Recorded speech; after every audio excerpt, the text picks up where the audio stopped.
Ya vamos a ver. Y es terrible porque el paciente siente que el pecho está cerrado, utiliza su salbutamol, sus medicamentos y no se le va a abrir el pecho porque el EPOC es irreversible.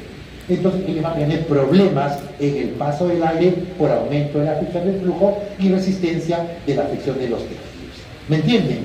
Qué importante es conocer lo normal para entender lo patológico. Y aquí está lo que les decía, chicos. La compliance pulmonar o distensibilidad es la propiedad de los pulmones de aumentar su volumen cuando aumenta la presión del gas que ingresa a ellos. Es como inflar un globito. Tú le inflas un globo, le metes más presión de aire y finalmente el globo aumenta su volumen, ¿sí o no? Lógicamente esto tiene un límite, porque si no, en teoría los pulmones explotarían, cosa que no ocurre en la práctica. Ya les voy a decir por qué. Bien. Y aquí podemos ver algo que tienen que aprender, muchachos, que es en fisiología, ningún extremo es bueno, ni lo mucho ni lo poco. ¿De acuerdo? Por ejemplo, como le digo a mis alumnos, a ver, una mujer con 2 cromosomas es normal, una mujer con 3 cromosomas es normal. Ya no. Le ponen el síndrome de superhembra, ¿no? Que es una superhembra así tremenda, ¿no? Retardo mental, baja talla, defectos neurocognitivos, no es normal.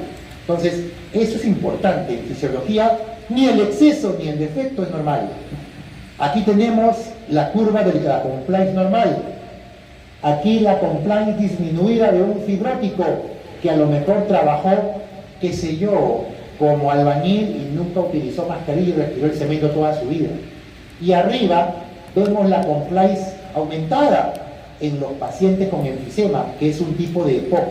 Los pacientes que han fumado tienen típicamente pulmones grandazos, entre comillas, pulmones voluminosos, ¿no? ¡Qué chévere! Buena capacidad pulmonar. Falso. Tú pídele a un paciente con EPOC que apague una velita a 15 centímetros de la cara de él y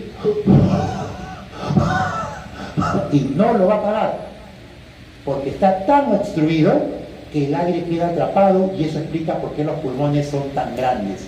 Son pulmones grandes pero no funcionales. Por eso es un estado también considerado patológico. Les había dicho, muchachos, la inspiración es activa, ¿sí o no? Gasto ATPs. La expiración es pasiva.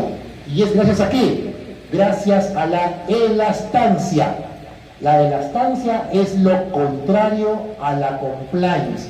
Es la fuerza de retroceso elástico que permite que los pulmones vuelvan otra vez a su estado normal o basal. ¿Me hago entender? Elastancia. También le llaman recoil o fuerza de retracción. Miren, qué interesante. Esta es una imagen histórica. Esto que están viendo se llama broncografía. Es una imagen histórica porque ¿cómo se hacía? Bueno, la medicina ha evolucionado mucho, muchísimo, ¿no? Ustedes están siendo la generación del paradigma nuevo de la medicina, que es la medicina de precisión, ¿no? Hace poco hemos estado con el MBA, la medicina basada en evidencias, que hasta ahora es vigente, pero ahora es de precisión. Ustedes de seguro han ido futuros cardiólogos, reumatólogos, dermatólogos, internistas, cirujanos y por ahí neumólogos, porque tengo 2 exalumnos que son ahora mis colegas neumólogos. Se entusiasmaron y me alegró mucho. Están trabajando en hospitales referenciales. Me alegro mucho. Pero bueno, vamos a lo nuestro. Ahora ustedes ya no van a dar un diagnóstico netamente morfológico. Antes, ¿qué decían? Señor, tienes cáncer de pulmón. Eso fue década del 40, 50, 60 del siglo pasado. En la década de los 80, 90, tienes un cáncer de pulmón tipo adenocarcinoma. Años 2000, 2010, tienes un cáncer de pulmón tipo adenocarcinoma y que tiene esta inmunohistoquímica positiva para primario pulmonar. Ahora, ¿cómo se hace el diagnóstico? Biomolecular. Si no saben biología, si no saben química orgánica, están fritos. Porque ahora tienes que hablar de los broncogenes. Y dices, por ejemplo, Es un adenocarcinoma primario pulmonar, EGFR positivo, ALK1 negativo. ¿Y para qué sirve tanto número? El tratamiento es individualizado. En el futuro, la pastilla de amoxicilina va a tener nombre propio. Es la pastilla para Luchito y para María, porque Luchito es de raza mestiza, es varón y tiene los genes que con esta dosis la viene mejor, mientras que María, por ser mujer, le va mejor con esta. Se llama la farmacogenómica. Estamos yendo al futuro de la medicina individualizada. No te desmayes, hijo, no te desmayes. Bien, ¿cómo hacía la broncografía? Al paciente se le agarraba, entre varios, se le metía una sonda a la tráquea. No te desmayes, hijo, no te desmayes, no te vas a chocar por abajo. Entonces lo que se le metía es una sonda a la tráquea y se le inyectaba sustancia de contraste, pero una sustancia de contraste hidrosoluble, y le tomaban la imagen. Lógicamente el paciente se ahogaba, pues, pero era una imagen bonita, ¿no? Pero a costa del sufrimiento del paciente. Ahora ya no se requiere hacer eso para tener esta imagen. Ahora, con una simple tomografía helicoidal multicorte con reconstrucción 3D, sale más bonito. ¿Y qué es esto, muchachos? El árbol tráqueo-bronquial. Pregunta, ¿cuántas veces se divide la vía aérea? Primero, ¿dónde comienza la vía aérea? ¿Fosas nasales? Bien, es una buena pregunta. Doctor, pero dígame, ¿vía aérea superior o inferior? Bien, superior, fosas nasales. Faringe hasta las cuerdas vocales inferiores, hasta la glotis. Vía aérea superior. De la glotis hasta abajo, vía aérea inferior. ¿De acuerdo? Bien. Replanteo mi pregunta. ¿Cuántas veces se divide la vía aérea inferior? ¿Cuál es la primera? La tráquea. Generación 0.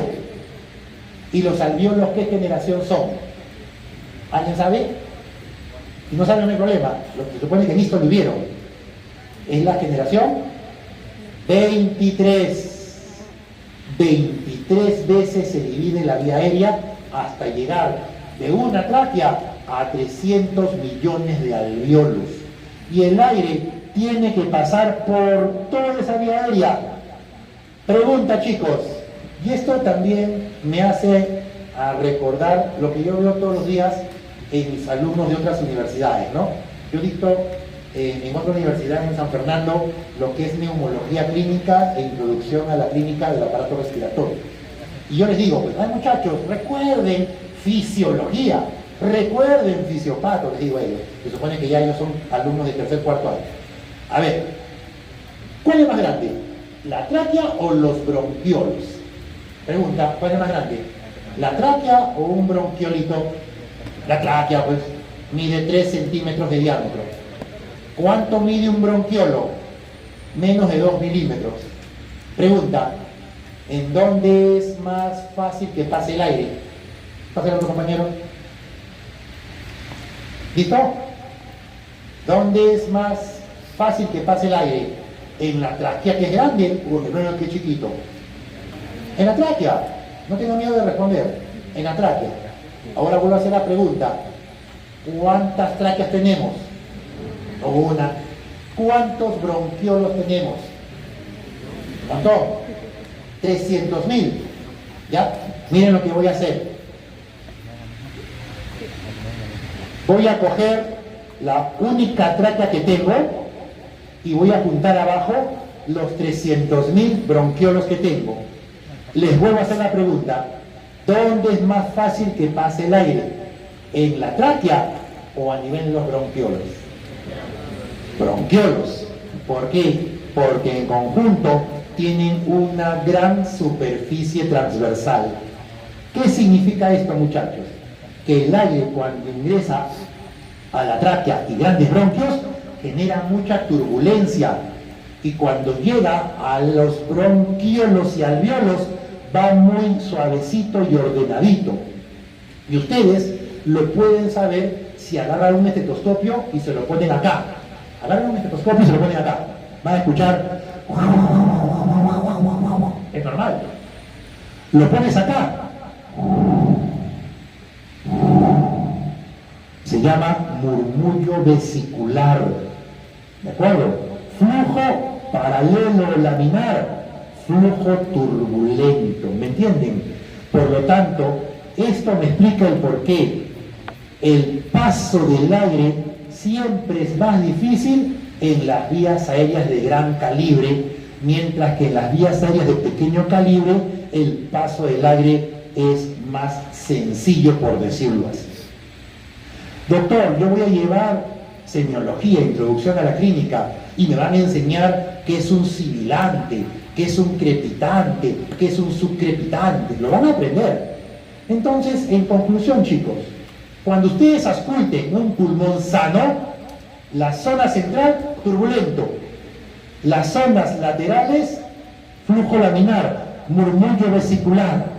Pero si yo ausculto en las zonas laterales, silbido, subcrépito o crépito, como que estuviera rolando papel, es que el flujo laminar se ha roto y hay microturbulencias, y eso ocurre cuando adentro hay o sangre, o moco, o un tumor, o una infección, o algo que obstruye el flujo del aire. Sencillo, ¿no? Y eso ocurre en caso de neumonía, atelectasias, cáncer, etcétera, etcétera. ¿Me entienden? Los signos clínicos son expresión de alteraciones de la fisiología normal. ¿Cuál es el principal músculo ventilatorio, muchachos? Diafragma, ¿de acuerdo? Diafragma, un músculo estriado en forma de cúpula de catedral que separa la cavidad torácica y abdominal. Este músculo es uno solo anatómicamente. Funcionalmente son dos, el derecho y el izquierdo. Pregunta de anatomía, chicos, ¿qué nervio inerva el músculo diafragma? Frénico. ¿Y cuáles son las raíces raquillas del frénico? C3, C4 y C5. A partir de ahí nace el frénico. Eso explica por qué. Si me cae, imaginemos, vuelvo a decir, Dios no quiera, ¿ya? Una bala, y la bala se encaja por debajo de C5, no voy a dañar los frénicos, y el paciente va a poder respirar por sí solo todavía. Pero si la bala cae por encima de C5 y me daña 5, 4 o 3, ahí sí, va a haber daño de los núcleos frénicos y el diafragma se paraliza, y eso es incompatible con la vida. ¿Me entienden? Hay gente que se ha caído de los caballos y se ha, lo que le decimos críticamente, desnucado, ¿no? El término no es desnucado, es luxación atlantoaxoidea, y eso comprime la parte alta de la médula espinal y el paciente termina cuadripléjico y conectado a una máquina de ventilación mecánica, ¿no es cierto? Porque hemos dañado los nervios frénicos. Pero ¿qué tal si la bala no cae a mi columna, cae a un lado del cuello y se termina dañando un nervio frénico? Solo se paralizará la mitad del diafragma. ¿Qué porcentaje del volumen respiratorio o volumen de aire corriente, que es lo que normalmente respiramos, qué porcentaje lo brinda la contracción del diafragma? Alternativa A, 50, B, 70%, C, 100%. La respuesta es 70%. La contracción del diafragma da el 70% y el 30% los músculos accesorios. Bien, chicos, ya hemos aprendido que si se corta las raíces del frénico, se paraliza el diafragma completamente, es decir, 70% de función, chau. Con 30% es incompatible con la vida. Pero si me queda una bala en un lado del cuello, se para la mitad. ¿Cuánto es la mitad de 70? 35, más el 30 los accesorios, 65. Sí es compatible con la vida.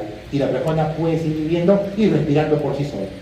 ¿Me entienden? Y eso es bien frecuente, y no por impactos de bala, sino por cáncer. Y los pacientes van a ver que dicen, doctor, me agito mucho, doctor, no sé qué me pasa.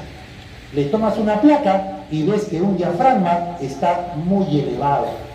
Y si tú haces una evaluación en una fluoroscopía y le pides al paciente que respire, te das cuenta que solo se mueve un diafragma. ¡Ay, ay, ay! Que un diafragma no se mueva me está indicando sufrimiento del frénico. Y una causa importante son los cánceres metastásicos. ¿De acuerdo? Hay que tomar en cuenta eso. Ahora, el diafragma, recuerden, no es impermeable, tiene orificios por donde entran y salen estructuras como los hiatos, hiato esofágico, hiato de la vena cava, hiato de del esófago y de la aorta abdominal. Bien, hasta acá me están entendiendo, ¿no? Músculos accesorios. ¿Qué son los músculos accesorios? Hay inspiratorios y expiratorios.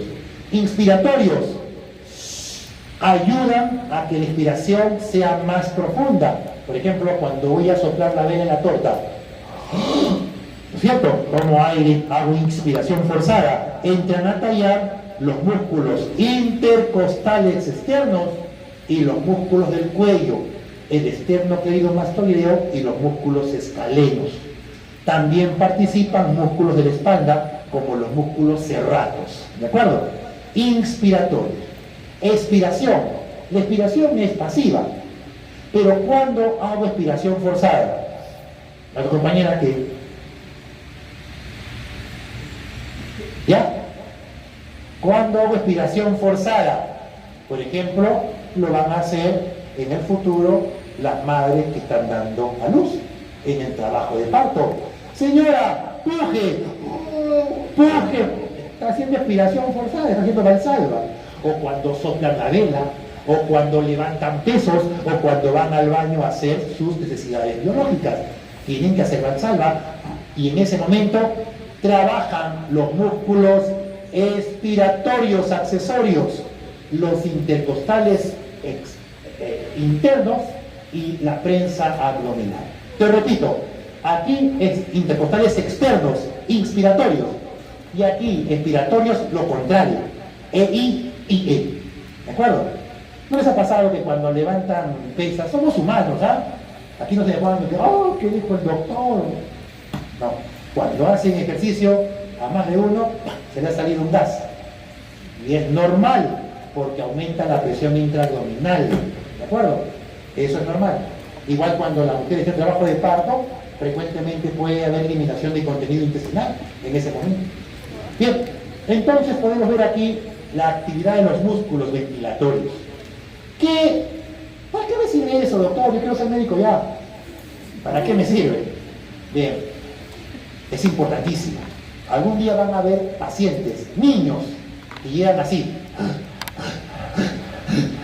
Niños con bronquiolitis, con asma, y hay un signo, los tirajes. Los tirajes es cuando tú ves cómo la piel, por ejemplo en este caso el cuello, se retrae. En algunos casos la piel entre las costillas o por debajo de las costillas. Los tirajes, ¿qué expresan? Actividad exagerada de músculos accesorios, ya sea inspiratorios como expiratorios. ¿De acuerdo? Y cuanto más tirajes tenga, peor, porque el paciente se puede agotar. Muchachos, pregunta inocente, diafragma, cuando se contrae, ¿sube o baja? Cuando se contrae, baja, baja. Y al bajar, permite ampliar la altura de los pulmones. ¿Y quién permite que los pulmones aumenten su diámetro transversal? La contracción de los intercostales externos. Abren la jaula torácica como un abanico. De esa manera los pulmones se pueden expandir. No se olviden, ¿de acuerdo? Muy bien. Bien. Ahí vemos. Expiración, inspiración. Las fibras de los músculos intercostales externos son como mis dedos, así. Y como se contraen, hacen esto. Y al hacer esto, juntan las costillas y las abren, gracias a la movilidad de las articulaciones costovertebrales.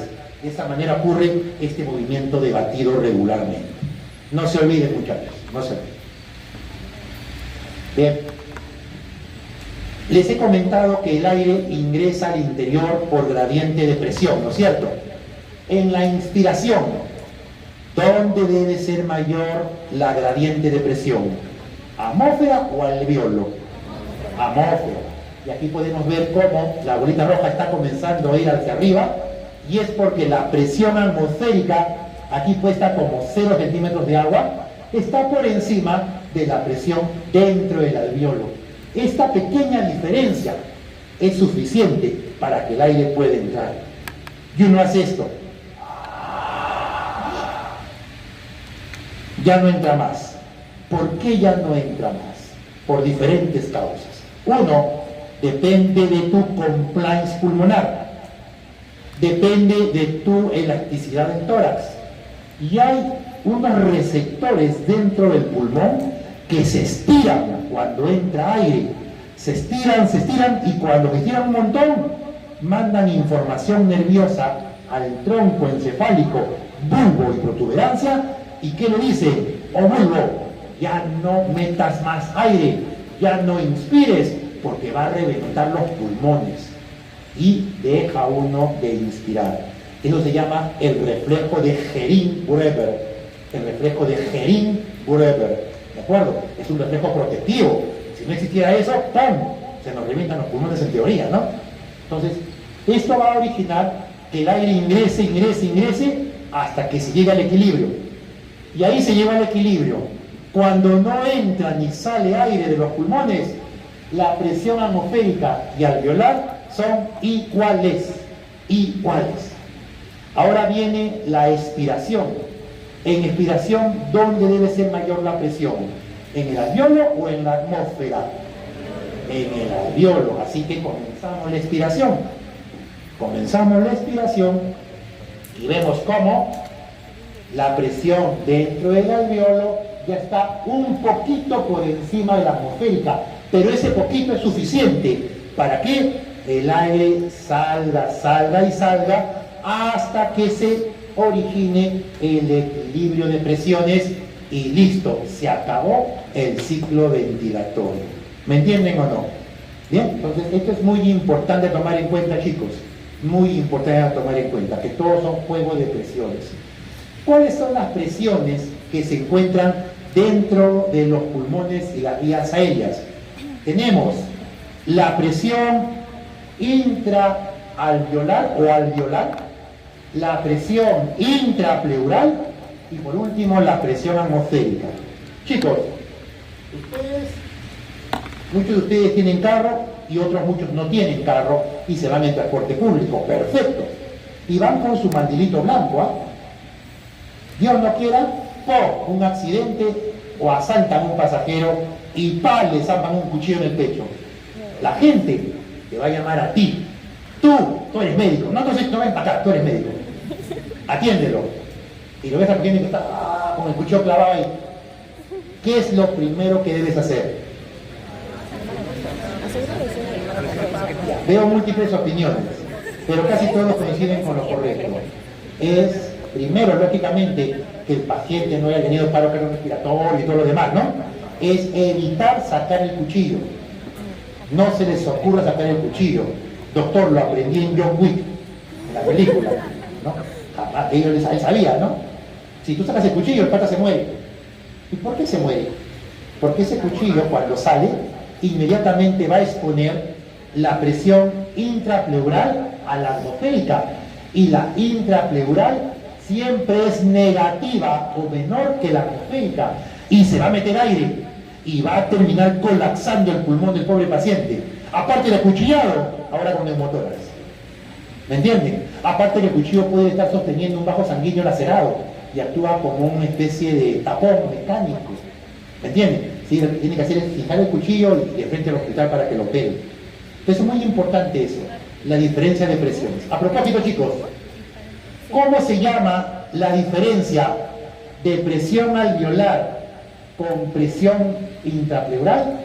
Se llama la presión transpulmonar. Repito, la diferencia de presión alveolar con presión intrapleural se llama presión transpulmonar. Y la diferencia de presión intraalveolar o alveolar con presión atmosférica se llama presión transtorácica. presión transtorácica. Esos parámetros son muy importantes para cuando ustedes hagan ventilación mecánica. Dime. Sí, la presión alveolar y la presión intrapulmonar son lo mismo, son sinónimos, ¿de acuerdo?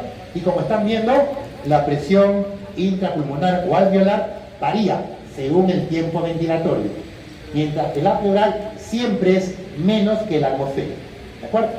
Muy bien, excelente. Vamos, chicos. Bien, otra cuestión importante.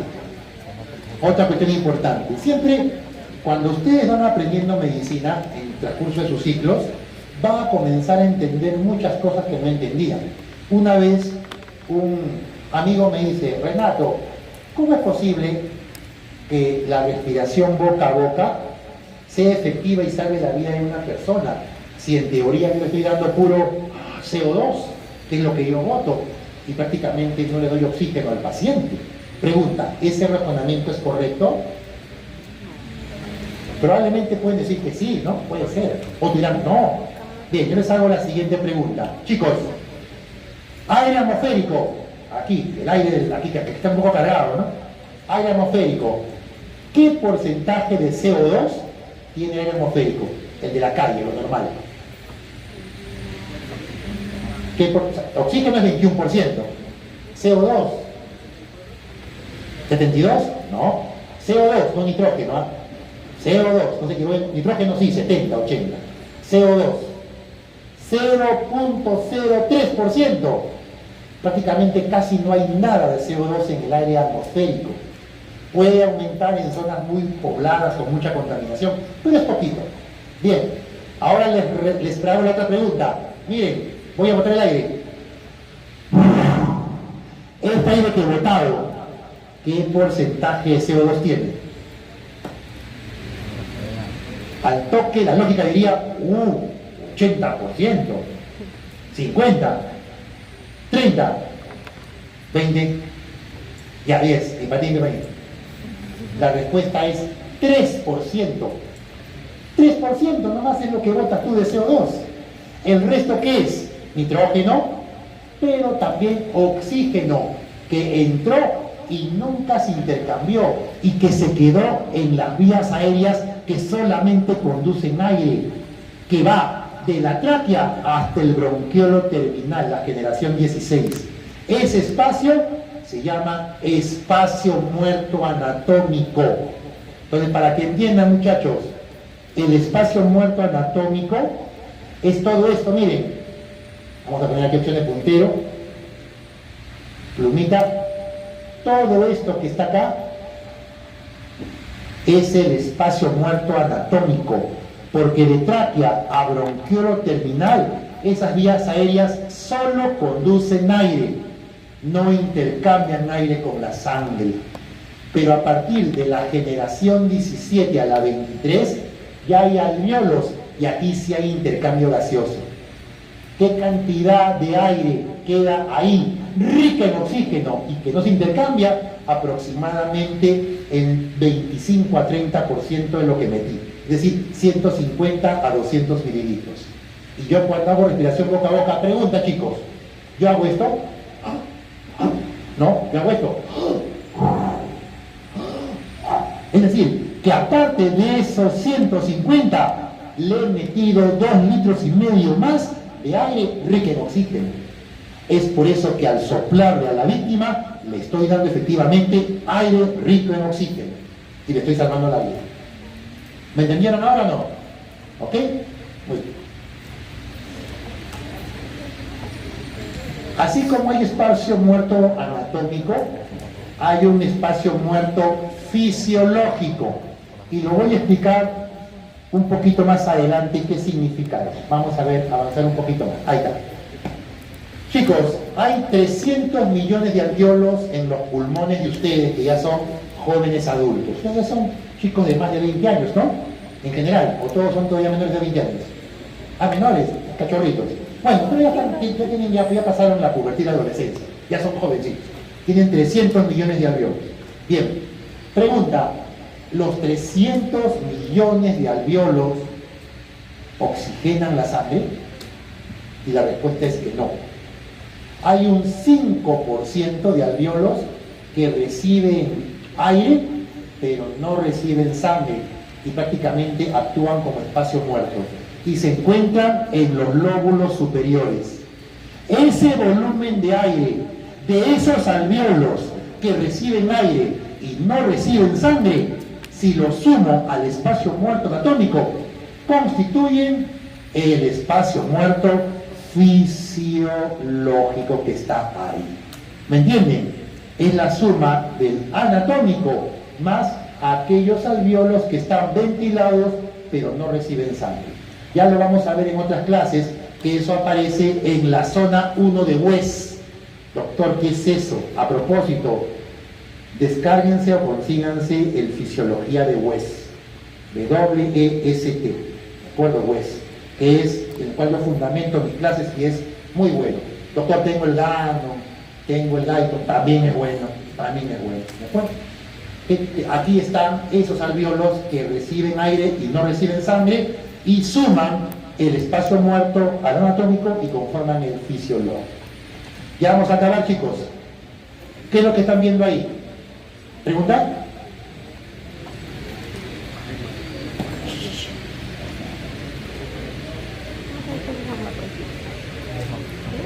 Ya, vuelvo a repetir. ¿Qué es el espacio muerto fisiológico? Es la suma del espacio muerto anatómico más aquellos alvéolos ventilados, les llega sangre, pero no les llega sangre, no perfundidos. Claro, que son alvéolos que reciben aire, pero los capilares están colapsados. Ya lo van a ver más adelante, porque en esta zona tenemos alvéolos muy distendidos. ¿Ya? Bien, chicos, ¿qué es esto? Para que puedan entender, muchachos, esto es un alvéolo, miren, esto es un gran alvéolo y lo que ven abajito es su capilar. A propósito, los alvéolos no son redonditos, son poligonales. Un alvéolo mide 300 micras en promedio y el 93% de su masa está conformado por neumocitos tipo 1, estos que están acá, neumocitos tipo 1, y el 7% por neumocitos tipo 2, que son los que forman la sustancia surfactante. Ustedes van a llevar más adelante ginecobstetricia y van a llevar neonatología y van a ver cómo todo mundo se vuelve loco cuando viene una mamá embarazada que comienza a perder líquido, hay ruptura de membranas y la señora tiene solamente 5 meses y medio de embarazo. Todo el mundo, ¡ah! ¿Qué hacemos? ¿Qué hacemos? Lo que tenemos que asegurar es que ese feto que va a nacer tenga suficiente surfactante en sus pulmones para que estos pulmones puedan expandirse al momento del nacimiento y no se vuelvan a colapsar. Pero 5 meses y medio es muy poco tiempo. ¿A qué edad gestacional el feto ya tiene suficiente surfactante? Al 6º mes, promedio. ¿Qué hago? ¿Qué hago? Lo que se hace es inyectarle a la mamá corticoides y lo que inyectamos es dexametasona por 3 días consecutivos y eso estimula en el feto la síntesis de surfactante porque activa el accionar de los neumocitos tipo 2. ¿Está claro? Bien. Entonces vemos ahí el alvéolo y aquí el capilar. Chicos, miren el puntero. Lo que estoy señalando acá, esta flecha, es todo lo que el oxígeno tiene que atravesar para poder llegar a la hemoglobina que está dentro del glóbulo rojo. Para que el oxígeno llegue al glóbulo rojo, tiene que atravesar el surfactante que está ahí de celestito, la pared de neumocitos, la membrana basal del alvéolo, el intersticio, que es un espacio muy delgadito que separa alvéolo y capilar, la membrana basal del capilar, el endotelio capilar, el plasma y la pared del glóbulo rojo. Es una chambaza la que tiene el oxígeno para pasar. Y el CO2, igual. El CO2 tiene que atravesar lo mismo, porque si bien es cierto, el CO2